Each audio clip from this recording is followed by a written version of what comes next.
Well, good morning. My name is Lucas Kitchen, and I want to share a message with you entitled, Put Down Your Phone.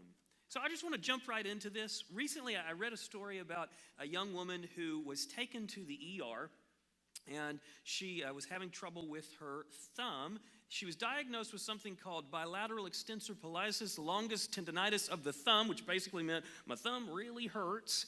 And she began to talk to the doctor, and she said, I can't think of any trauma I've had. Oh, wait, there was this one thing that might have something to do with it. On Christmas Day, I spent all day texting on an app called WhatsApp. That's why sometimes this is called WhatsApp-itis. And so she had this trauma because she had been texting all day long. Do you think it's possible she might be addicted? I think so. I read another story about a lady who was walking down a pier, and she was on Facebook on her phone. The pier stopped, and she didn't. So she plummeted right into the water. It was cold, and she had unfortunately never learned to swim. And so somebody who was not on their phone saw that she was in the water and helped her out or whatever, and they got her out, and what was in her hand? Her phone was still in her hand. Even though she couldn't swim, she clutched to it for dear life. So I think it's possible to say she may have had a problem. I read another story of a man who had a family who was absolutely addicted to Twitter. He tweeted on the hour, every hour for years. That's all through the night, whatever. And so it began to take a toll on his family until his wife actually left him over it. He said his lowest point was when his son claimed that he was going to stop following him on Twitter. And so he realized, I have a problem, I need to make a change. And so he actually deleted his Twitter account. I'm sure it was very difficult for him. And then we come to a story that I'm very connected to. It's the story of digital addiction, and I think many of us are dealing with this, although we may not want to admit it. So what I want to do is I want to bring you to the point where you see what digital addiction is like. So let's just kind of go through these. I'm going to ask you some questions. Have you ever fallen asleep with your phone in hand? Maybe, maybe not. Have you ever ignored loved ones to look at a phone? Have you ever checked your phone first thing in the morning?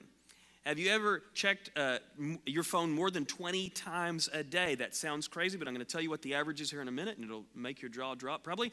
Do you get anxiety when your battery gets below 20%? Okay, it's starting to hit home here. Do you get anxiety when you can't get cell service? Or do you get irritable when your device use is interrupted? Well, I can say for me, almost all of those are a yes, at least at some point. I want to give you a little bit of my experience because I want you to know that I'm right there with you if you're feeling the pain of this. So this is actually my wife and my son. They're blurred to protect their identity, I guess. I don't know. I know who they are, though.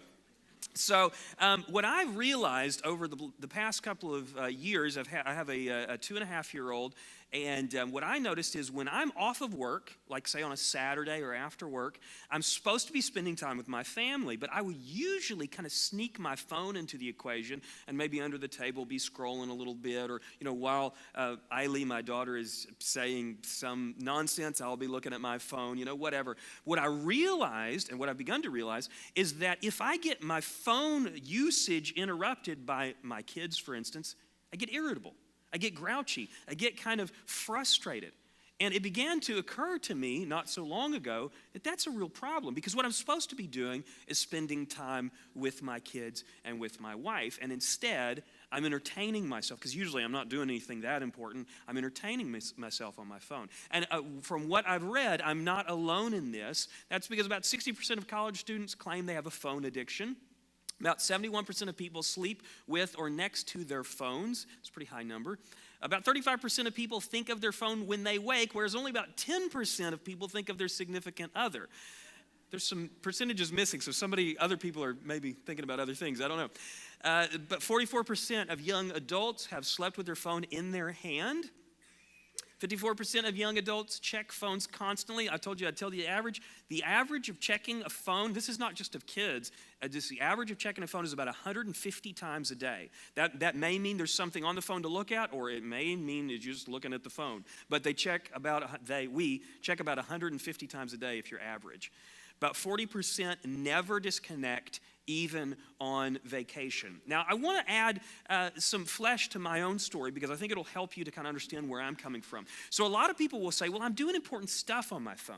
I mean, my work requires me to use my phone. Maybe I'm talking to other people outside the family or whatever. Let me just tell you what I do because I think I have a pretty legitimate reason to be on my phone. I work with 289 Design. It's a ministry, and our purpose is to tell people about Jesus. And one of the ways that I do that is through a site. You may have heard of this. It's called Questions from Atheists. Let me show you how many people follow us. This is our likes, and this is our total follows. So that means over 20,000 people will look at things that we put out, even more than that on certain things. So we've had posts that millions of people, that's not an exaggeration, literally millions of people have looked at some of our posts. Now, you can't imagine the amount of notifications we get. I say we, it's really me, that I get on this site, okay? So I could do this all day long, and it's a good thing, right? I mean, these all represent people that are generally willing to talk about Jesus. Some that are not really very friendly, but they're still willing to talk, but a lot that really want to talk about Jesus. So I could spend all day chipping away at these notifications and still have dozens the next day, okay? So I could spend all day long. Let me just make a side note here. I know there's a lot of people out there that are using social media to kind of fill a need in our lives. And we're kind of looking for satisfaction, trying to get these numbers up. It's a bottomless pit. Okay? So for me now, what's happened, because I have lots of people that follow us, if I have a post that only gets viewed by, like, say, 10,000 people, it feels like a failure. And so it's the same problem I had before. It's just that the numbers are higher. And so if you're a person that's looking for fulfillment through social media, just understand you're not going to get satisfied here. It's not how we're designed. Now, there are some great connections that happen on social media, but we're designed to connect with people one-on-one. So that's my story. I feel like I have a legitimate reason to be looking at my phone, but I'm reminded of something that Paul said. Paul, the apostle, said, don't you realize that you become the slave of whatever you choose to obey? So even though I've got a really legitimate reason to be looking at my phone, I still recognize that I've got a problem.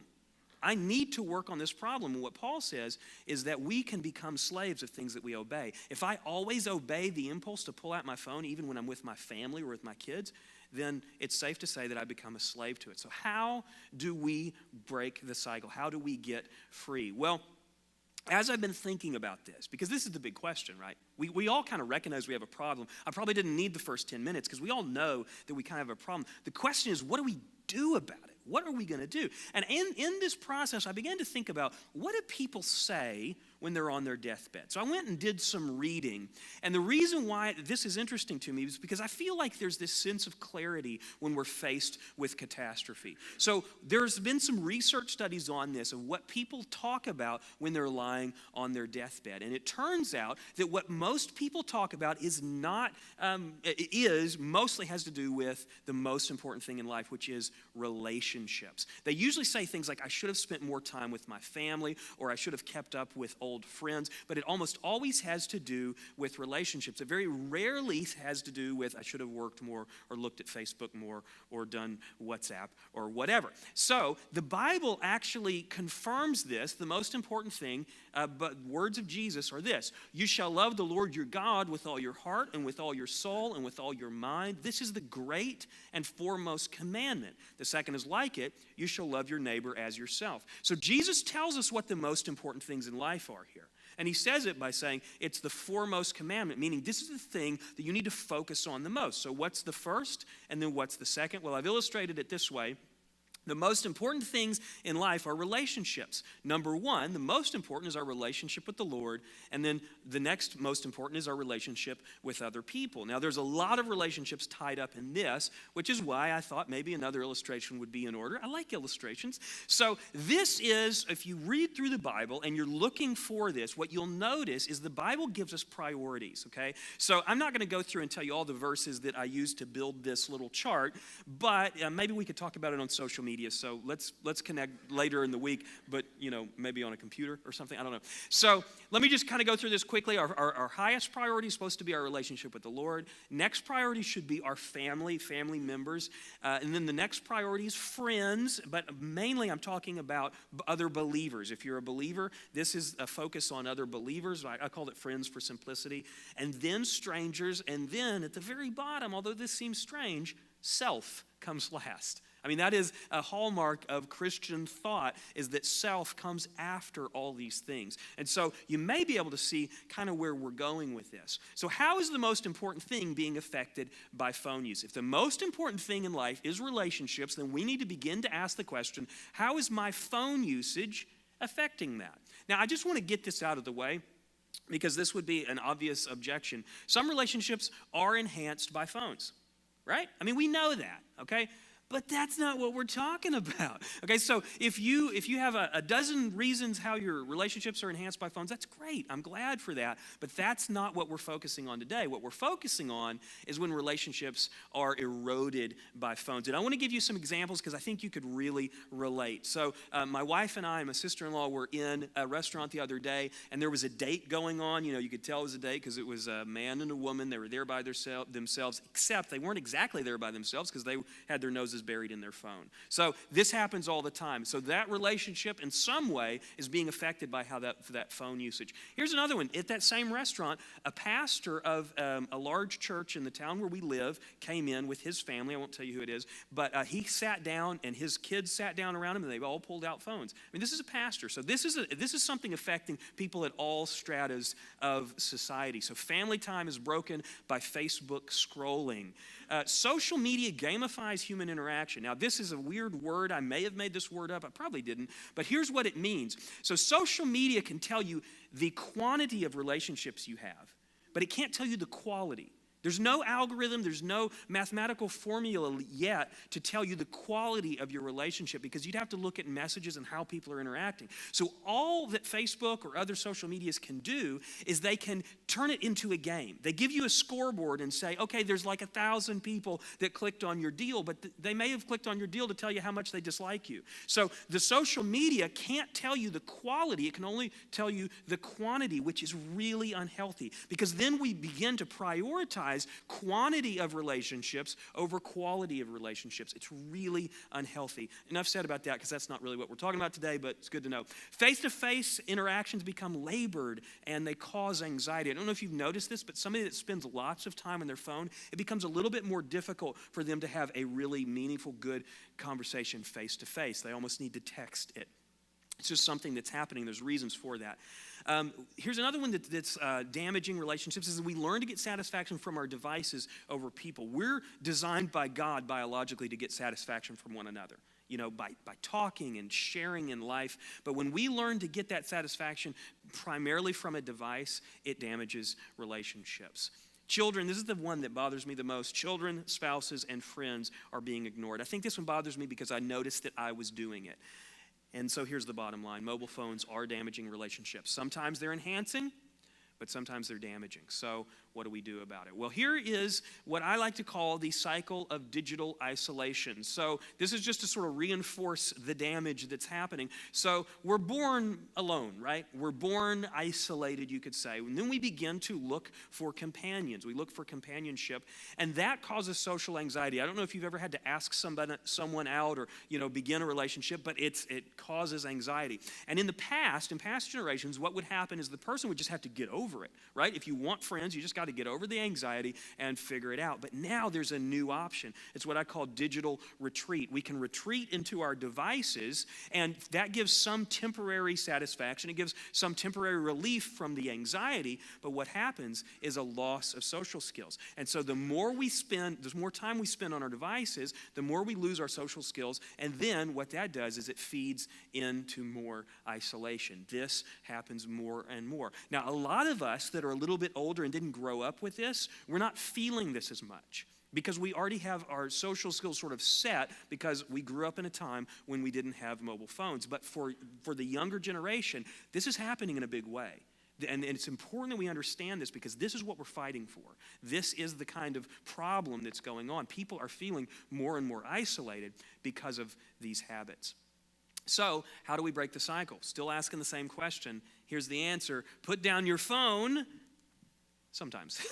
So obviously, it's not just a blanket rule, right? There are times when we need to use our phones, but there are also times that we need to put down our phones. So for the rest of the time, what I want to do is help us sort of think through the times when we should put down our phone. And what we're going to do is we're going to look at what some of the apostles say. Now, as far as I know, the apostles didn't have cell phones, but they did have the Holy Spirit, which I would much rather have, by the way. And they, through the Holy Spirit being inspired, said some things that do apply to how we prioritize things. So here's what Paul said. Do nothing from selfish or empty conceit. Okay, so Facebook's out. So do nothing from selfish or empty conceit, but with humility of mind, regard one another as more important than yourselves. Now, you may not immediately see how that connects, but let's just kind of break it down. Do nothing out of selfish or empty conceit. So for one, that means that talks about how we behave on social media, not the point of today, but it does talk about that. But here's the part that I want us to see. But with humility of mind, regard one another as more important than yourself. So here, remember our little chart that we had, that self comes below these other priority relationships. So this is a little illustration that I made to remind us. If you are eroding relationships with any of these in order to entertain or enhance yourself, put down your phone. So this is kind of our first basic idea, that this is priority. So if I'm just sitting looking at my phone, just entertaining myself, playing a game, just scrolling on Facebook or something like that, and that is happening in a situation where I could be building a relationship with these priority relationships, I don't see another way around it. I need to put down my phone in that situation. So here are just some basics. I've sort of broken these into sort of an easy and a hard. So don't use your phone to entertain yourself if someone wants to talk to you in person. That's pretty easy because if somebody starts talking, you're probably going to put your phone down. But here's the harder one. Don't use your phone to entertain yourself if it causes you to ignore any person present. That's a difficult one. Any person. I'm going to build onto that here in a second. So until you're alone, put down your phone. Now again, this is not a blanket rule, okay? This is not what the apostle said. This is what I take from what he said, okay? So this is the rule that I want to try to follow. It doesn't fit in every situation, and we understand that. But by and large, if I'm sitting there wondering, should I put my phone down? If I say this to myself, it's a pretty easy rule to remember.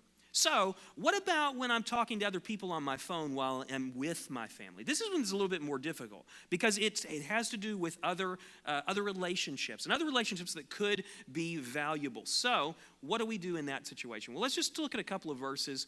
Also from Paul, he said this: these should learn, first of all, to put their religion into practice by caring for their own family. So if I'm ignoring my kids to look at my phone or to even talk to people that are outside my family, I'm not doing what this verse says, because what it says is, first of all, caring for my own family. So what it's telling me is that my highest priority is to care for my own family. That doesn't mean I can't answer the phone or deal with things that come up, but my first priority should be my own family members above other people.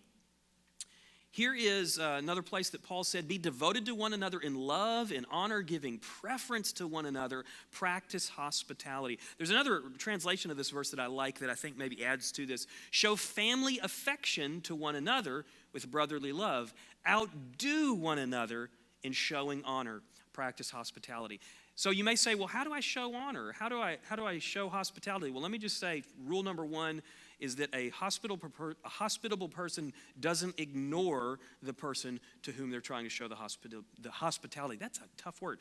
The one who wants to show honor doesn't ignore the one being honored. And so if I'm to show honor to someone, the first thing I need to do is to pay attention. So what I read in this is that if my family members are with me, I need to pay attention to them so that I can honor them and show them hospitality. Here's one more that I think hits home for those who have younger kids. And you fathers, do not provoke your children to anger, but bring them up in the training and admonition of the Lord. Now, I want to address something that a lot of people are going to say. A lot of people are going to think, well, it's really a problem with the kids, right? It's a problem with the kids, and we don't know what to do about it. It's just, it's their deal. But here, notice what this says. But bring them up in the training and admonition of the Lord. What does that mean to me? That means to me that I need to be the digital role model for my child. So if I ignore her for the first 15 years of her life or 10 years whenever she gets her first phone, I can't complain then when she ignores me when she gets that phone. So I need to set the trend. I need to be her digital role model because it's going to be the habits that I teach her that she uses when she's faced with this really addictive device. And so that is my first step. But here's the first part of it. And you fathers, do not provoke your children to anger. Do you know what angers children? Well, there's a lot of things that anger children, but being ignored is a really great way to provoke your children to anger. In fact, I read a story that actually came out of the 70s this week that applies to this. So there was a man, he's I think in his mid-40s now, but he grew up. Let's see, would that put him in the 70s? It doesn't matter. Anyway, he was a kid when ham radio was really popular. And for those of you that don't know what ham radio is, it's an amateur radio that hobbyists would build. And it's really cool because you can build your own radio. You can kind of set it up like this, and then you can talk to people from all over the world. You may be talking to somebody in Germany or London or whatever. That's a big radio, but they're able to do that. And so this young boy had a dad who was obsessed with ham radio. He would lock himself in a bedroom where he had his radio equipment set up, and he would talk to strangers for 4 to 6 hours a night. And by doing that, he was ignoring his family. And this, he said, the boy who was writing the story said that at first he hated the radio, but it didn't take long for him to transfer that hate to his father. He talked about a situation where they were sitting at the dinner table, and his dad had actually joined them that night, which was pretty rare. And he just couldn't control himself anymore. He said, "Dad, I hate your radio and I hate you because you spend all night talking to strangers from all over the world and you won't sit here and talk to me." And his dad, in true fashion, just quietly got up and went to his radio room and shut himself in. Here's a quote from the guy that wrote that story. He said, "When you are a small child and your father has an all-consuming interest that is not you, it takes no time at all for you to internalize your father's prioritizing. You are, at best, second to him, a far second." So, if I'm ignoring my child in order to do almost anything on my phone, I'm not doing what those verses are talking about. So, here's my little illustration for this. If you're eroding relationships with family members, even in order to talk to or message or text friends or strangers, put down your phone. And what is Facebook? What is social media? It's not all strangers. There's other family members on there. And so if that's what you're doing, that could be valuable. But lots and lots of our interactions are with either strangers or acquaintances, and those are much lower priority than our family members. So we need to remember this. We need to be focusing on this. So here's our basics. Don't use your phone even to talk to others if a loved one wants to talk to you in person. Pretty easy because I'd put down my phone if somebody's actually talking at me. But don't use your phone even to talk to others if a family member is in your presence. Now that's a little bit harder, right?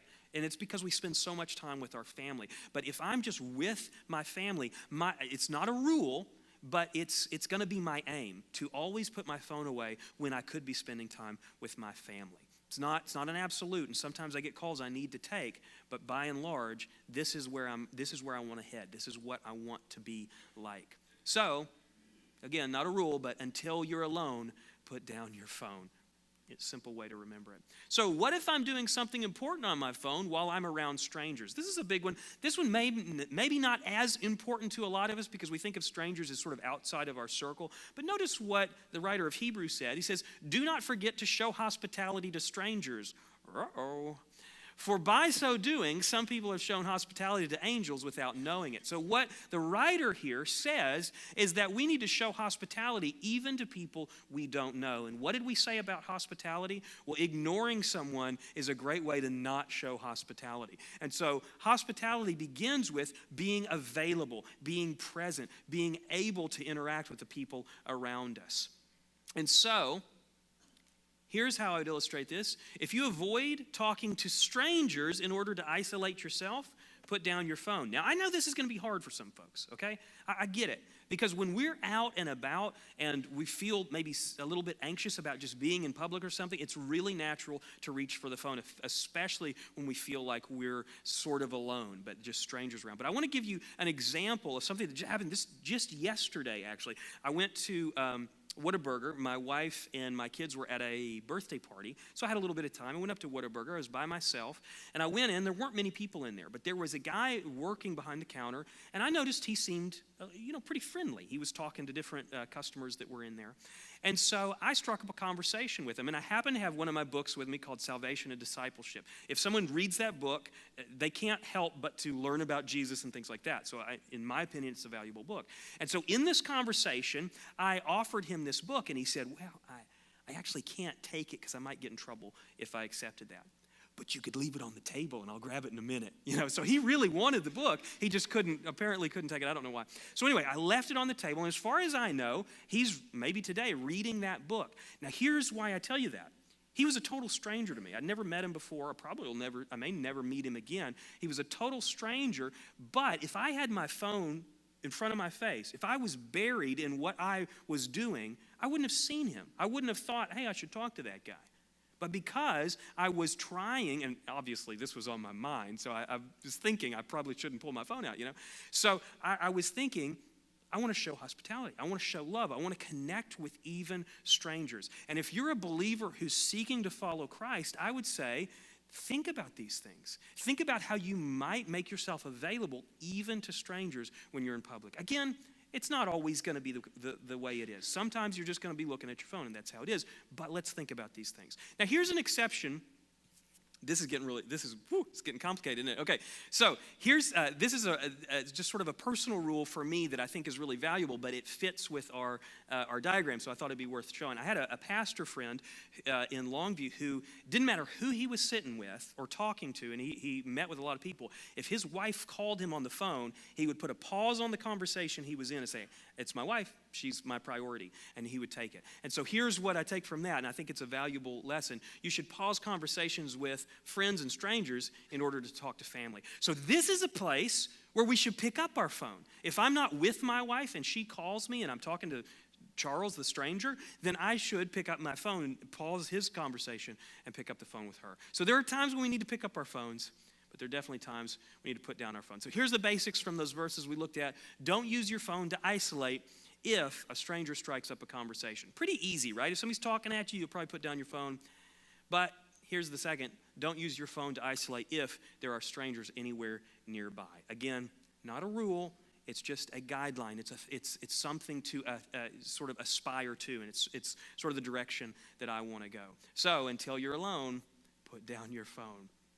So I want to just sort of add something to my own story so that you know that I'm not just throwing this out without having tried to do something about it. So about 2 weeks ago, I knew I was going to stand up here in front of you, and I knew I'd be a real hypocrite if I hadn't tried something, because I'm saying I have a bit of a problem. I need to work on it. So what I did is I've taken a 2-week phone fast. And what I mean by that is I've taken the phone out of my pocket, and actually I have just a wallet in there, so if you're looking at that thinking, is that a phone? It's not. So I've taken my phone out of my pocket, I put it on my kitchen counter, and I have only used it for phone calls maybe 2 or 3 times. And so for me, that's been really good. And I want to tell you a little bit about what's happened because of that.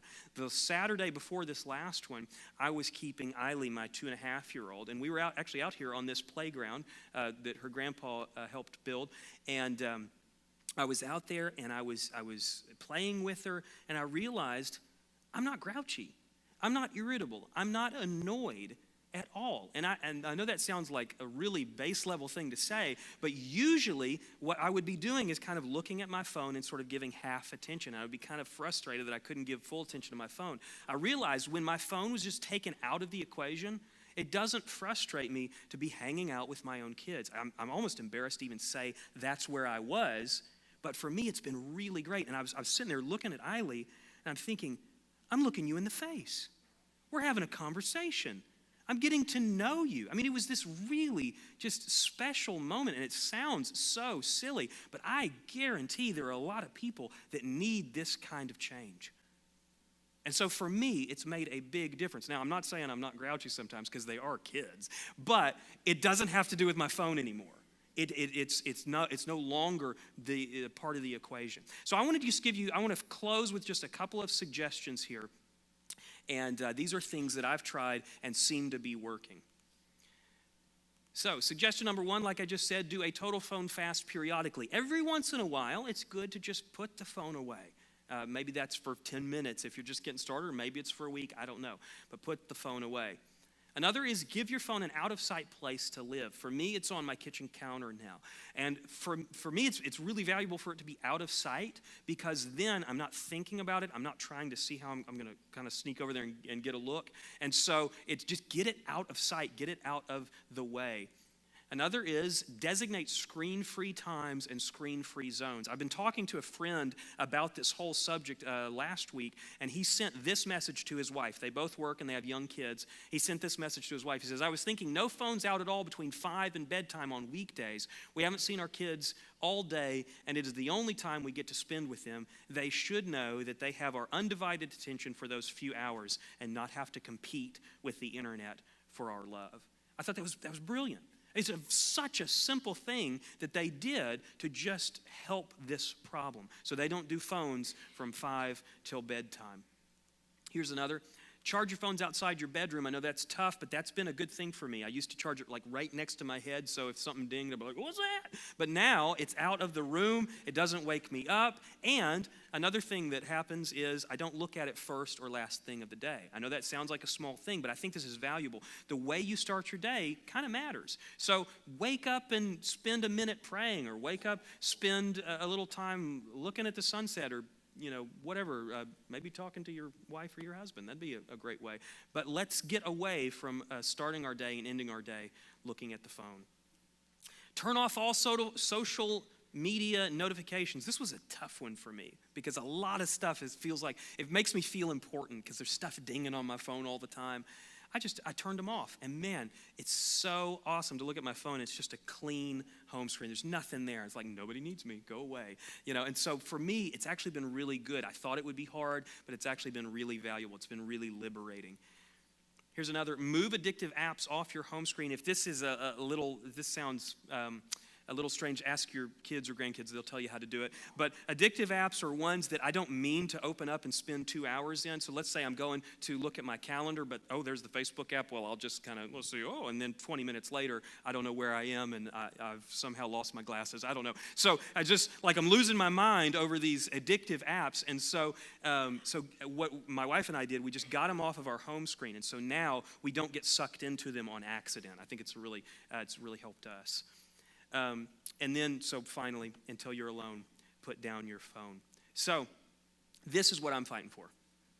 But you have things in your life that you're fighting for, I'm sure. But for me, this is what I'm fighting for. I have 2 kids. They're not both in here. He's not hiding down here or something. It's just one of them. But Eiley is about 2.5, and I want her to know that she doesn't have to compete for the internet. She doesn't have to compete with me talking to strangers on the phone all the time. I want her to know that I love her, and she is one of my highest priorities, right under my relationship with the Lord. Here's my final word to you. You can do it. I know you can do it because I'm doing it, and it's hard, but it's really good. It's been really great for me. So I know that we can make a change, and I think our community of believers will be stronger for it. Let's pray. Father, thank you for today, and I know this is not your normal sermon, but I pray, Lord, that we would take it, and we would think about it, and we would begin to internalize it and think about how we might make changes. I know that the changes made are probably all going to be different, but I pray that you would give everybody here some really creative ideas on how to tackle this difficulty that we're seeing in our society. I pray that as we go out, we would be able to show the people that are important to us that we love them by paying really great attention to them this week. In your name, amen. Thank you, guys.